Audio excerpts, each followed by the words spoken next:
அண்மை செய்தியை பார்க்கிறோம். இன்றைக்கு யார் யாரோடு வேண்டுமானாலும் சேர்ந்து தங்களது நிலைப்பாட்டினை மாற்றிக்கொள்ளலாம் என்று சசிகலா தெரிவித்திருக்கிறார்.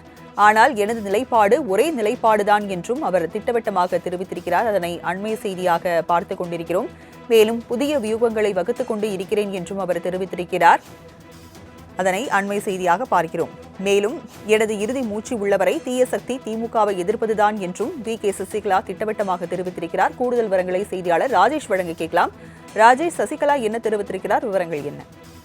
ராஜலட்சுமி வணக்கம். கழக மூத்த முன்னோடி, கழக முன்னாள் அமைச்சரும் சட்டமன்ற உறுப்பினருமான திரு வைத்தியலிங்கம் அவர்களின் இந்த முடிவு மிகவும் துரதிருஷ்டவசமானது என சசிகலா அவர்கள் தனது எக்ஸலத்தின் வாயிலாக ஒரு பதிவை வெளியிட்டிருக்கிறார். குறிப்பாக வைத்தியலிங்கம் அவர்கள் இன்று முதலமைச்சர் மு க ஸ்டாலின் முன்னிலையில் திமுகவில் தன்னை இணைத்துக் கொண்டிருக்கிறார். அதற்காகத்தான் இந்த பதிவை அவர் வெளியிட்டிருக்கிறார். மேலும் அவர் தாய் கழகம் என்று நினைத்துக் கொண்டு ஒரு தீய கழகத்தில் தன்னை இணைத்துக் கொண்டுள்ளார். இதனை அவரோடு இத்தனை காலம் உடன் பயணித்தவர்கள், ஏன் அவரது தொகுதி சார்ந்த மக்கள் கூட இந்த முடிவை ஏற்றுக்கொள்ள மாட்டார்கள். ஆனால் இந்த நிலைமைக்கெல்லாம் காரணம் ஒன்றே ஒன்றுதான், அது ஒரு சிலரின் சுயநலத்தால் நடப்பதே தவிர வேறொன்றும் இல்லை என எடப்பாடி பழனிசாமியே அவர் மறைமுகமாக சுட்டிக்காட்டியிருக்கிறார்.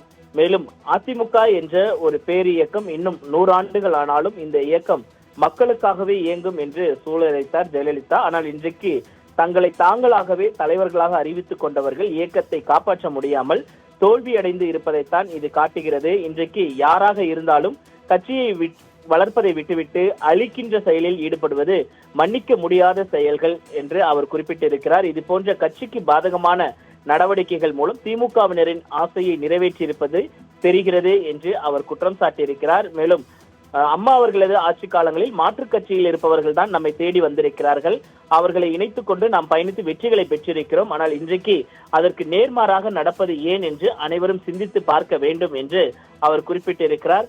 மேலும் இன்றைக்கு நடக்கின்றவைகள்லாம் பார்க்கும் பொழுது நாம் இருவரும் தலைவர்கள் இந்த கட்சிக்காக பட்ட துன்பங்கள் தான் நினைவிற்கு வருகிறது என்று அவர் குறிப்பிடுகிறார். மேலும் இன்றைக்கு யார் யாரோடு வேண்டுமானாலும் சேர்ந்து தங்களது நிலைப்பாட்டினை மாற்றிக்கொள்ளலாம். ஆனால் எனது நிலைப்பாடு ஒரே நிலைப்பாடுதான். எனது இறுதி மூச்சு உள்ளவரை தீய சக்தி திமுகவை எதிர்ப்பது, இந்த மக்கள் விரோத மன்னர் ஆட்சியை தமிழகத்தில் இருந்து அகற்றுவதை தவிர வேறொன்றும் இல்லை என்று அவர் குறிப்பிட்டிருக்கிறார். மேலும் ரத்தங்கள் அனைவருமே பல்வேறு திமுக தலைமையிலான மக்கள் விரோத ஆட்சியை வீட்டுக்கு அனுப்ப புதிய வியூகங்களை வகுத்துக் கொண்டிருக்கிறேன். புரட்சி தலைவரின் ரத்தங்களும் புரட்சி தலைவி அம்மா அவர்களின் வழியில் பயணிக்கின்ற சிங்கங்கள் அனைவரும் வாருங்கள், ஒன்றிணைந்து களம் காண்போம், வென்று காட்டுவோம், வரலாறு படைப்போம், நாளை நமதே, வெற்றி நிச்சயம் என்று அவர் குறிப்பிட்டிருக்கிறார். ராஜலட்சுமி,